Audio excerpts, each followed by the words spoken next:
Hi, I'm David L. Ulin. I'm the book critic at the Los Angeles Times, and I'm here with you today to talk about Harper Lee's novel Go Set a Watchman, which comes out on July 14th. It's the much anticipated second novel by the author of To Kill a Mockingbird, her first published book in 55 years. It is apparently the first draft that she turned in 1957 to an editor at the publishing company J.B. Lippincott, which then, after 2 years of revision and reworking, was turned into To Kill a Mockingbird. There are some overlaps in terms of some of the language and some of the descriptions, passages that are almost verbatim from one book to the next. In this book, Atticus Finch, the sort of moral center of To Kill a Mockingbird, is a very different kind of character. The novel, the dramatic arc of the novel of Go Set a Watchman revolves around Scout, or Jean Louise as she is known in this book, discovering a racist tract among her father's reading material and realizing that he is a segregationist. Depending on how you read the book, it either represents a corruption of Atticus,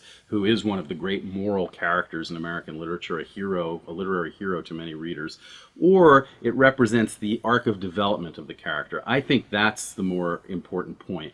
This is the book that was written first, so this is the first Atticus Finch, the older Atticus Finch, the segregationist Atticus. But Lee, in the course of revising the book and turning Go Set a Watchman into To Kill a Mockingbird, decided to soften the character, decided to change his point of view. Why?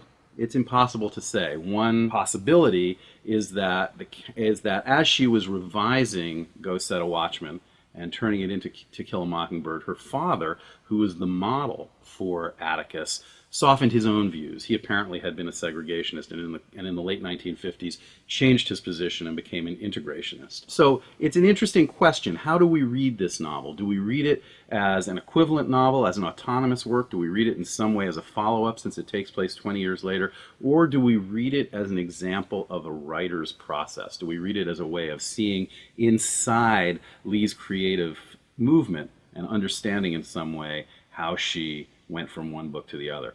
I would suggest that it's the latter reading that is the most resonant and the most accurate. And I also think that it allows us a kind of generosity or a kind of openness in terms of thinking about Atticus. What does it mean to us as readers that this character who we have grown up with and who has represented a kind of moral stature in American literature turns out to have this other side? If we look at the book as a sequel and suggest that Atticus came from being that moral center to being morally compromised, that's an unfortunate story. If we look at it the other way, though, which is to say that Lee started with this compromised character and then developed him into this very centered character we have come to know, that to me is the important story. The real story here is how Harper Lee came to a different understanding of that character, and through that different understanding of character, created a novel that has been lasting for more than half a century, that is a staple of school reading lists, that represents some element of American idealism.